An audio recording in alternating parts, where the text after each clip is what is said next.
a production of the New Jersey Courts.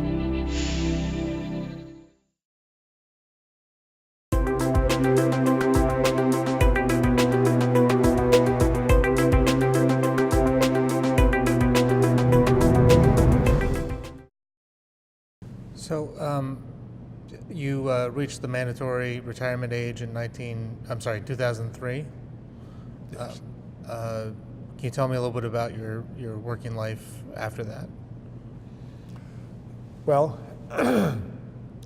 I worked with the court until the end of that term, which was July 31st. And then I think I took a vacation with the family on Martha's Vineyard.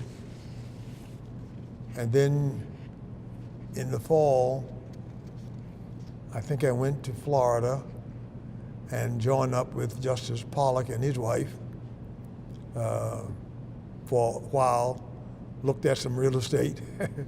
And then probably while in Florida, gave notice to the Porzio law firm that I would be joining them on January 20th of 2004. And I've been with the Porzio law firm since then, engaging primarily in alternative dispute resolution, arbitration, mediation, and assistant attorneys in writing brief. I don't write briefs, but assist attorneys if they ask and how to write a brief, such as, do you list your first issue first or last, and always give the same answer? Think of the answer. If you have to wait until you get to the end of the brief to know what your best argument is, you may never reach me because I may fall asleep before getting to the end, especially if you're writing a brief in the appellate division that's going to be 60 pages without an over-length brief. And I've enjoyed my stay at the firm. They're very gracious and generous in many respects. I work 4 days a week. And as I said, doing mediation, arbitration, advising lawyers and mock appeals. I have some very large mock appeals pending. I hope that we can get them concluded before Christmas. Yeah. So it's been a wonderful journey. I interviewed at several firms before accepting an offer from Porzio. I chose them partly because they are doing a lot of things that I like to do, and there are a lot of personalities there that I determined that I found agreeable. Now, just to kind of end with some overview questions, you've obviously experienced the law through many different changes, both administratively and what you might call socially and culturally. What do you think have been the most significant changes in the legal field in New Jersey during your time here? Whoa, been so many. Products liability, medical malpractice, many changes in the concept of tort claims, criminal law. Criminal law would probably rate within the top 3 because we've taken some major steps to help reduce racism in the administration of justice. So I would put criminal law certainly in the top 3.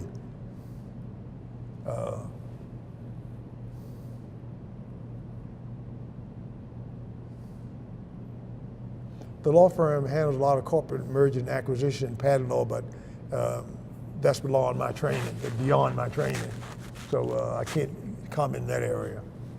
But I know they seem to keep busy. Mm-hmm.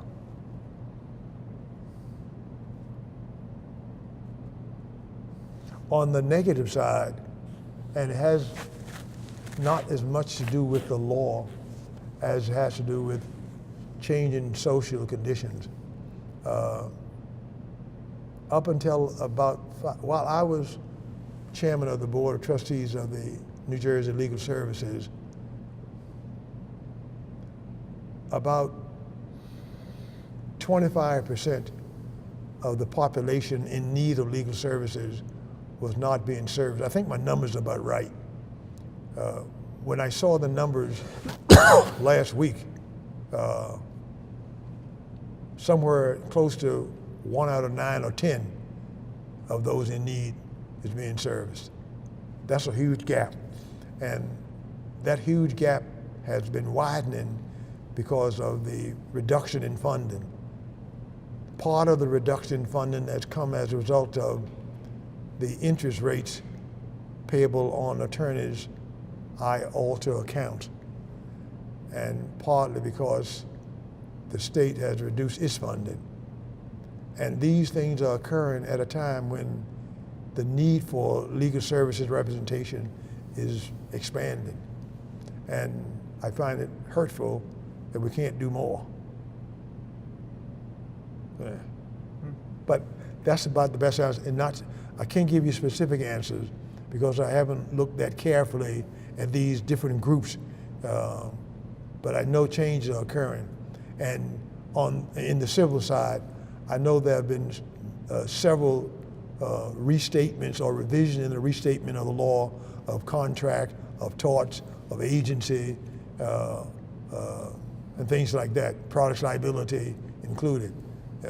Products liability has been very important in the last 25 years. Since we moved away from Henderson Motors and so forth, you don't need to have a direct contract saying that this car is safe to drive. We've moved away from that. Many other changes have occurred, both legislative and judicially. So it's an important question, but I can't give you the precise answer because I haven't studied it.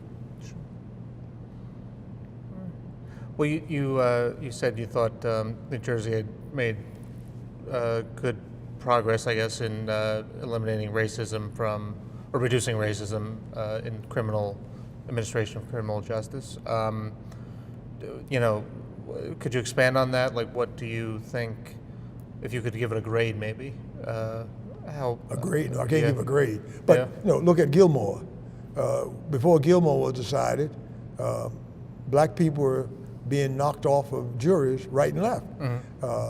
And that same principle was causing other racial and ethnic and religious minorities found to be disqualified.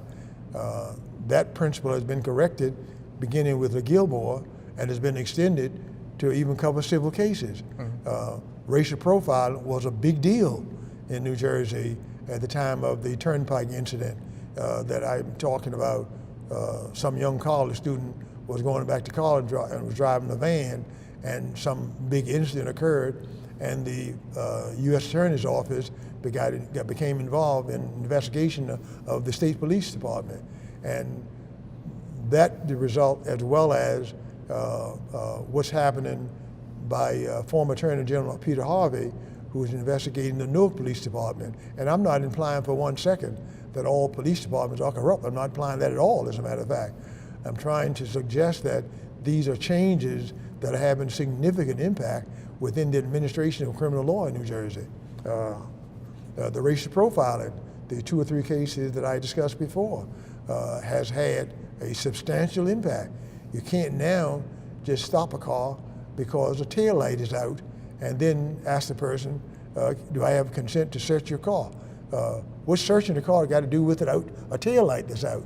Has nothing to do with major safety of the car that you need to search it to see if the car is safe. And social sciences have confirmed that too. Cross-racial identification. You need a special jury in charge. Social science has made it very clear that so many of those are very, very doubtful identification. And the New Jersey State Police own data that was utilized when a two-lane law review article was published showing that when it came to stopping cars and then getting permission to search them, that in somewhere between 80 and 90% of the cases, no summons or warning was ever issued with respect to the motor vehicle code violation. that confirmed that the sole purpose in stopping the car was to try to get permission to search it. So that's why I say that criminal law probably is among or near the top of the list where major improvements have been made. Major improvements that have meaningful impact on the lives of people. Yeah. Well, in terms of your tenure on the Supreme Court, is there anything else you'd like to add that we skipped over, or maybe some anecdotes that you would like to share that we didn't bring up?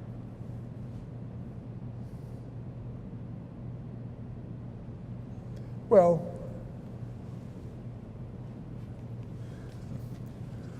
one thing that has followed me all of my, I think, judicial career, and most certainly appellate career, but I think judicial career has been what I mentioned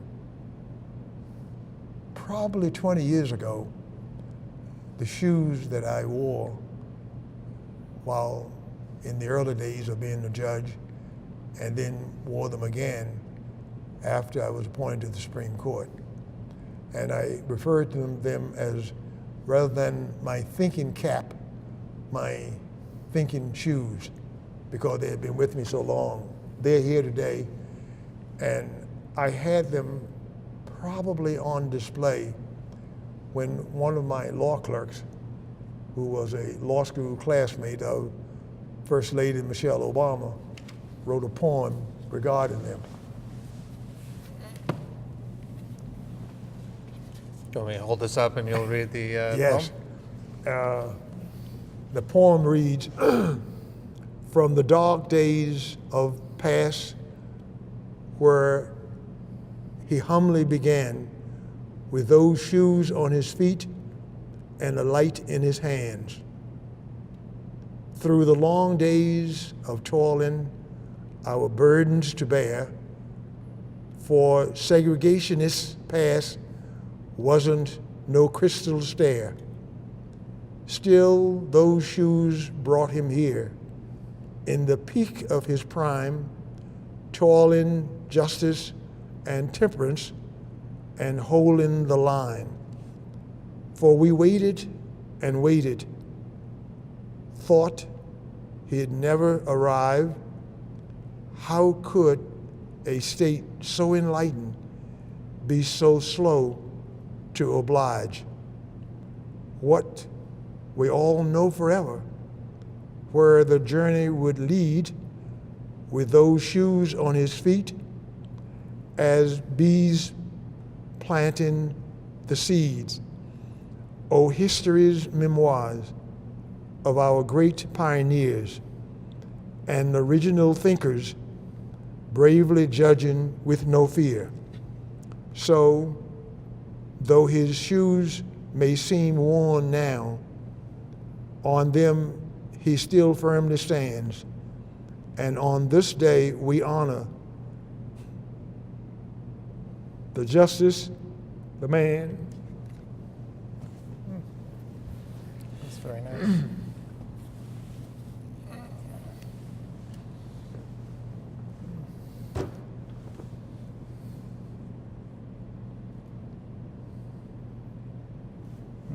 That's it? Well, I do want to ask you just to, if you want to add anything about your family, your children, your grandchildren, that sort of thing. Oh, sure. Oh, okay. Did you break it? No, I still roll. Okay. It's okay? I think, is it okay to go? Yeah. Okay. All right. Oh, yes. Believe it or not, I had my wife and I, well, my wife cooked a delicious dinner yesterday because we had invited 3 of the 4 grandchildren over for dinner. One has graduated from college, the oldest has graduated from college and has a good job at Prudential in Newark. The next 2 oldest are in their going into their senior years of college. The female granddaughter is majoring in education, and she has nearly a 4.0 average at University of Maryland. And my youngest grandson, no, my oldest grandson is going his senior year at the University of Hartford. And he's doing very well in computer technology and science. And he has a good internship for the summer with one of the big companies in Manhattan.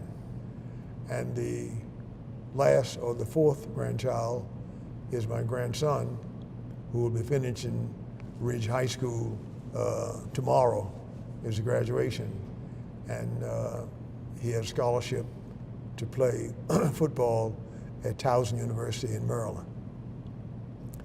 4 beautiful grandkids, wonderful grandkids, very loving, and I appreciate them very deeply. When I was sworn in to the Supreme Court, I had only one who was about 18 years old. And after I was on the court for less than 2 years, my only son was born, and he was described as a miracle child because his mother knew it would be a complicated pregnancy.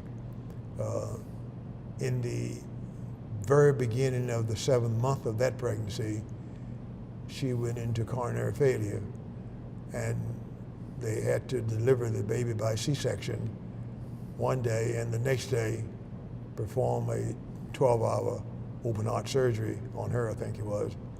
So she didn't get to hold him for probably 2 weeks or so. But other people in the nursery were very kind and gentle, and we were also, to try to be as much of a substitute as you could under those circumstances. He is the youngest, he's the oldest of the grandson, and he's the one who's going into his senior year at the University of Hartford and has few of any health issues except asthma that is pretty well controlled. So we are very blessed in all respects to have 4 lovely, beautiful, healthy, well-educated grandchildren. Very proud of them.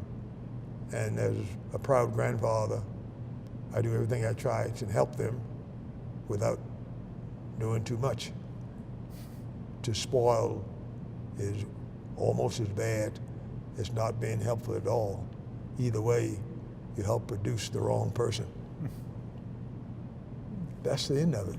All right. Well, thank you very much. I really appreciate all your time today. It's been very valuable. Also, Thank you, sir. Very, very good in conducting the interview. Yeah.